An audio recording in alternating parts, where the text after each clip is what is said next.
ओम नमो भगवते वासुदेवाय नमः। स्वागत है आप सभी का मेरे यूट्यूब चैनल पर। मैं हरिओम शर्मा आपको श्रीमद् भागवत की कथा सुना रहा हूँ। इस प्रकार से वह प्रेत बोला कि हे गोकर्ण, मैं तुम्हारा भाई धुंधकारी प्रेत हूँ। हे भाई, तुम मेरी सहायता करो और मुझे इस योनि से किसी प्रकार मुक्त करो। तब गोकर्ण ने कहा, रे भाई, मैंने तुम्हारे उद्धार के लिए गया जी में पिंडदान किया है। प्रेत बोला, भाई, मेरी मुक्ति सैकड़ों गया के श्राद्ध करने पर भी नहीं होगी। इसका उपाय तो तुम स्वयं ही सोचो। गोकर्ण को बड़ा आश्चर्य हुआ। श्राद्ध करने से मुक्ति नहीं हो सकती तो अन्य क्या उपाय हो सकता है। प्रेत के इस दुख को गोकर्ण ने रात भर सोचा, किंतु उसकी मुख्य का कोई भी उपाय समझ में नहीं आया। कुछ विद्वान ब्रह्मनिष्ठ ब्राह्मणों ने गोकर्ण को सलाह दी, इस विषय में तुम सूर्यदेव से पूछो। गोकर्ण ने अपनी तपस्या के बल से सूर्यदेव से प्रार्थना की कि हे सूर्यदेव, आप संपूर्ण वेद वेदांगों के ज्ञाता हैं। भगवान, आप धुंधकारी की प्रेत योनि की मुक्ति का कोई उपाय बताइए। यह सुनकर के सूर्यदेव ने अपनी गंभीर वाणी में कहा कि हे गोकर्ण, श्रीमद् भागवत के सप्ताह पारायण से उस अधोगति प्रेत योनि वाले धुंधकारी का उद्धार होगा। सूर्य भगवान का यह वचन सुनकर गोकर्ण ने सप्ताह पारायण करने का निश्चय किया। श्रीमद् भागवत कथा का समाचार सुनकर देश देश ग्राम ग्राम के स्त्री पुरुष विद्वान पंडित लंगड़े लूले अंधे आदि सभी वहाँ एकत्र होकर निवास करने लगे। जब गोकर्ण ने कथा आरंभ की तब वह धुंधकारी प्रेत भी वहाँ आकर एक साथ गांठ के बांस के नीचे वाले छिंद में प्रवेश करके कथा सुनने लगा। एक वहाँ पर बांस खड़ा था जिसमें 7 गांठें थी। उसमें आकर के वह धुंधकारी प्रवेश करके कथा का श्रवण करने लगा। संध्या काल में जब उस दिन की कथा समाप्त हुई तो बांस की एक गांठ तड़तड़ाकर फट गई। इसी प्रकार जब सायंकाल को कथा विश्राम होता तब उस बांस की एक गांठ नित्य फट जाया करती थी। इसी प्रकार धुंधकारी की श्रीमद् भागवत के 12 स्कंदों के सुनने से 7वें दिन 7 गांठों को फाड़कर मुक्ति को प्राप्त हुआ और दिव्य रूप धारण करके अपने भाई गोकर्ण को प्रणाम करके बोला, मुझे आपने प्रेत योनि से मुक्त कर दिया। श्रीमद् भागवत की पवित्र कथा धन्य है, जिससे मुझे भगवान का बैकुंठ धाम का वास प्राप्त हुआ। जब धुंधकारी ये बातें कर रहा था उस समय बैकुंठ धाम से उसके लिए एक विमान आया और वह धुंधकारी पादर्शों के साथ विमान में बैठ गया। जब गोकर्ण ने पादर्शों से कहा कि हे पादर्शों, यहाँ पर सभी श्रोतागणों ने कथा अमृत का पान किया है, आप इनके लिए भी विमान क्यों नहीं लाए। सभी ने समान रूप से कथा सुनी है, फिर इसके फल में इस प्रकार भेद क्यों रखा गया है। पादर्श बोले कि हे ब्रह्मदेव, जिसने जैसा ध्यानपूर्वक सुना उसको वैसा ही फल प्राप्त हुआ। इस प्रेत ने बिना कुछ खाए पिए निराहार रहकर 7 दिनों तक कथा का श्रवण किया। कथा का श्रवण इस समय चित्त स्थिर रहता है। कथा के समय जो श्रोता कथा को सुनते हैं किंतु उनका ध्यान इधर उधर भटकता रहता है, इसलिए उनको कोई फल प्राप्त नहीं होता। श्रावण महीने में गोकर्ण ने पुनः श्रीमद् भागवत कथा श्रोतागणों को सुनाई। उस समय श्रोतागणों ने ध्यान से सुनी।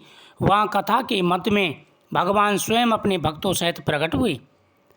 भगवान ने अपने पंचजैन संघ की ध्वनि और 10 दिशाओं से जय जयकार की घोष होने लगी। भगवान ने गोकर्ण को अपने हृदय से लगा लिया और अपने समान ही बना दिया। अन्य श्रोतागणों को अपना रूप दे दिया। उस ग्राम के सभी चांडा से लेकर पशु पक्षी तक दिव्य रूप होकर गोकर्ण की कृपा से विमानों पर चढ़ गए। हे नारद जी, अनेकों वर्ष जप तप योग साधन करने पर जो फल भगवान को प्रद देते हैं वह फल श्रीमद् भागवत के केवल श्रवण मात्र से ही प्राप्त हो जाता है। श्री सनकादिक बोले कि हे नारद, अब आप सप्ताह पारायण की विधि का वर्णन सुनिए। इसके लिए उत्तम मास भाद्र, अश्विनी, कार्तिक, अगेन, आषाढ़ तथा श्रावण। कथा का श्रवण का स्थान नदी का तट, तीर्थ स्थान, वन में अथवा अपने गृह में उत्तम होता है। उस स्थान को भली प्रकार स्वच्छ और सुगंधित युक्त केले के खम्भों तथा ताम्र के पत्रों से सजावे। वक्ता के लिए उत्तम व्यास गद्दी लगावे। वक्ता पुरुष विष्णु भक्त विवेकी और दृष्टांत होकर देकर समझाने वाला विद्वान ब्राह्मण होवे। श्रोतागण कथा आरंभ के 2 घड़ी पूर्व स्थान पर आ जावे।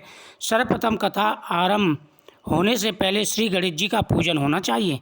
धूप दीप चंदन आदि से श्रीमद् भागवत की पूजा होनी चाहिए। तत्पश्चात वक्ता का पूजन होना चाहिए। उसको सुंदर वस्त्र भूषण तथा माला से सुशोभित करें। हे नारद, श्रोताओं को ब्रह्मचर्य से रहकर भूमि पर शयन करना चाहिए। पत्तल पर भोजन करें।